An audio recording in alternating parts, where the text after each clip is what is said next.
باب اول حضرت آدم علیہ السلام، پہلا انسان، پہلا نبی۔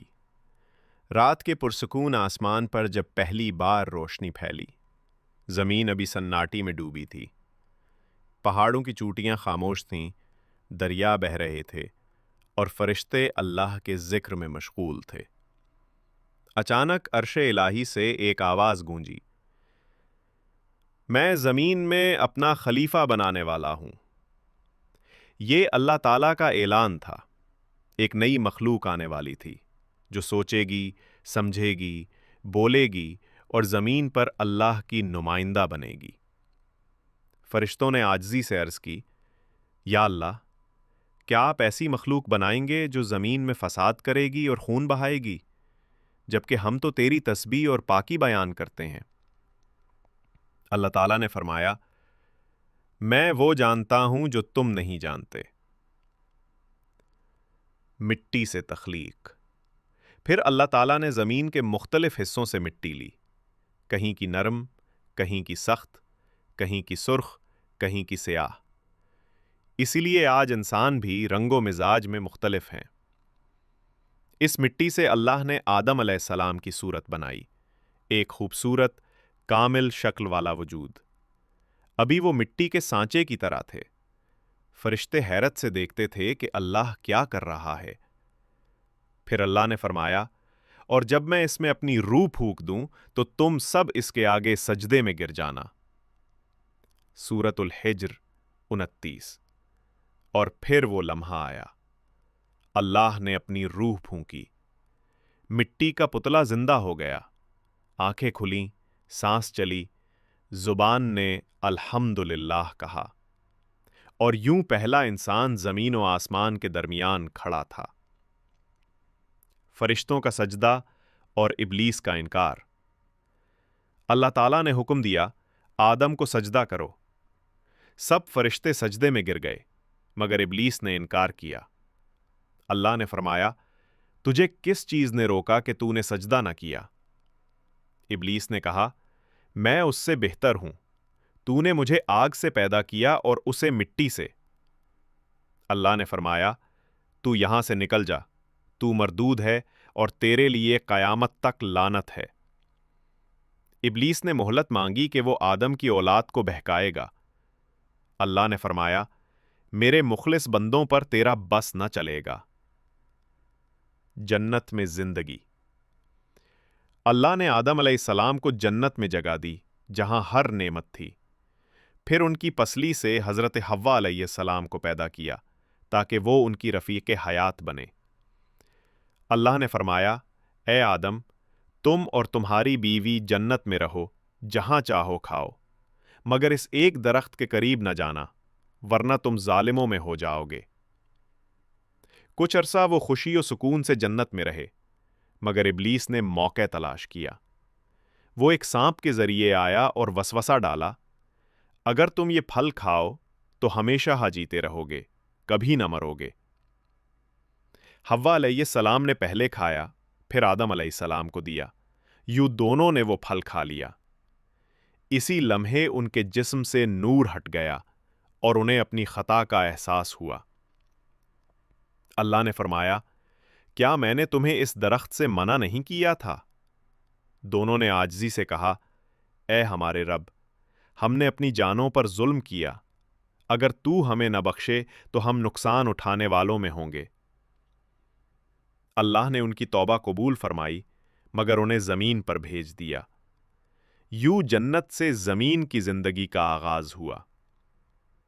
آدم علیہ السلام زمین پر اترے، ایک نئے سفر کے آغاز کے ساتھ۔ انہوں نے زمین پر عبادت، زراعت اور اولاد کی تربیت شروع کی۔ ان کے بیٹے حابیل اور قابیل کے درمیان واقعہ پیش آیا جو انسانیت کا پہلا قتل تھا، مگر اس میں بھی سبق تھا کہ حسد انسان کو تباہ کرتا ہے۔ آدم علیہ السلام نے 1000 سال تک زندگی گزاری۔ ان کی وفات پر فرشتوں نے ان کے جنازے کا پہلا طریقہ سکھایا۔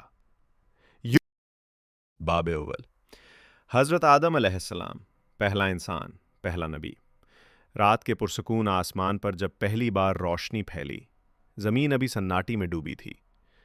پہاڑوں کی چوٹیاں خاموش تھیں، دریا بہہ رہے تھے اور فرشتے اللہ کے ذکر میں مشغول تھے۔ اچانک عرش الہی سے ایک آواز گونجی، میں زمین میں اپنا خلیفہ بنانے والا ہوں۔ یہ اللہ تعالیٰ کا اعلان تھا۔ ایک نئی مخلوق آنے والی تھی جو سوچے گی، سمجھے گی، بولے گی اور زمین پر اللہ کی نمائندہ بنے گی۔ فرشتوں نے عاجزی سے عرض کی، یا اللہ، کیا آپ ایسی مخلوق بنائیں گے جو زمین میں فساد کرے گی اور خون بہائے گی، جبکہ ہم تو تیری تسبیح اور پاکی بیان کرتے ہیں؟ اللہ تعالیٰ نے فرمایا، میں وہ جانتا ہوں جو تم نہیں جانتے۔ مٹی سے تخلیق۔ پھر اللہ تعالیٰ نے زمین کے مختلف حصوں سے مٹی لی، کہیں کی نرم، کہیں کی سخت، کہیں کی سرخ، کہیں کی سیاہ۔ اسی لیے آج انسان بھی رنگ و مزاج میں مختلف ہیں۔ اس مٹی سے اللہ نے آدم علیہ السلام کی صورت بنائی، ایک خوبصورت کامل شکل والا وجود۔ ابھی وہ مٹی کے سانچے کی طرح تھے۔ فرشتے حیرت سے دیکھتے تھے کہ اللہ کیا کر رہا ہے۔ پھر اللہ نے فرمایا، اور جب میں اس میں اپنی روح پھونک دوں تو تم سب اس کے آگے سجدے میں گر جانا۔ سورۃ ہجر 29۔ اور پھر وہ لمحہ آیا، اللہ نے اپنی روح پھونکی، مٹی کا پتلا زندہ ہو گیا، آنکھیں کھلیں، سانس چلی، زبان نے الحمدللہ کہا، اور یوں پہلا انسان زمین و آسمان کے درمیان کھڑا تھا۔ فرشتوں کا سجدہ اور ابلیس کا انکار۔ اللہ تعالیٰ نے حکم دیا، آدم کو سجدہ کرو۔ سب فرشتے سجدے میں گر گئے، مگر ابلیس نے انکار کیا۔ اللہ نے فرمایا، تجھے کس چیز نے روکا کہ تو نے سجدہ نہ کیا؟ ابلیس نے کہا، میں اس سے بہتر ہوں، تو نے مجھے آگ سے پیدا کیا اور اسے مٹی سے۔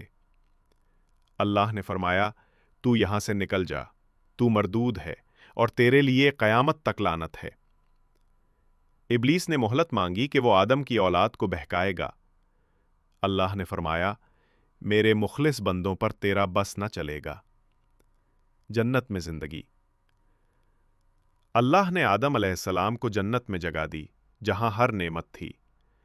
پھر ان کی پسلی سے حضرت حوا علیہ السلام کو پیدا کیا تاکہ وہ ان کی رفیق حیات بنے۔ اللہ نے فرمایا، اے آدم، تم اور تمہاری بیوی جنت میں رہو، جہاں چاہو کھاؤ، مگر اس ایک درخت کے قریب نہ جانا، ورنہ تم ظالموں میں ہو جاؤ گے۔ کچھ عرصہ وہ خوشی و سکون سے جنت میں رہے، مگر ابلیس نے موقع تلاش کیا۔ وہ ایک سانپ کے ذریعے آیا اور وسوسہ ڈالا، اگر تم یہ پھل کھاؤ تو ہمیشہ جیتے رہو گے، کبھی نہ مرو گے۔ حوا علیہ السلام نے پہلے کھایا، پھر آدم علیہ السلام کو دیا۔ یوں دونوں نے وہ پھل کھا لیا۔ اسی لمحے ان کے جسم سے نور ہٹ گیا اور انہیں اپنی خطا کا احساس ہوا۔ اللہ نے فرمایا، کیا میں نے تمہیں اس درخت سے منع نہیں کیا تھا؟ دونوں نے عاجزی سے کہا، اے ہمارے رب، ہم نے اپنی جانوں پر ظلم کیا، اگر تو ہمیں نہ بخشے تو ہم نقصان اٹھانے والوں میں ہوں گے۔ اللہ نے ان کی توبہ قبول فرمائی، مگر انہیں زمین پر بھیج دیا۔ یوں جنت سے زمین کی زندگی کا آغاز ہوا۔ آدم علیہ السلام زمین پر اترے، ایک نئے سفر کے آغاز کے ساتھ۔ انہوں نے زمین پر عبادت، زراعت اور اولاد کی تربیت شروع کی۔ ان کے بیٹے حابیل اور قابیل کے درمیان واقعہ پیش آیا جو انسانیت کا پہلا قتل تھا، مگر اس میں بھی سبق تھا کہ حسد انسان کو تباہ کرتا ہے۔ آدم علیہ السلام نے 1000 سال تک زندگی گزاری۔ ان کی وفات پر فرشتوں نے ان کے جنازے کا پہلا طریقہ سکھایا۔ یوں پہلے نبی کی داستان اختتام کو پہنچی، مگر انسانیت کا سفر شروع ہو گیا۔ سبق اور پیغام۔ انسان کی اصل مٹی ہے، لہذا تکبر نہیں کرنا چاہیے۔ شیطان کی چال ہمیشہ دھوکے میں لپٹی ہوتی ہے۔ توبہ اللہ کے دروازے کو ہمیشہ کھلا رکھتی ہے۔ زندگی ایک امتحان ہے، جنت ہماری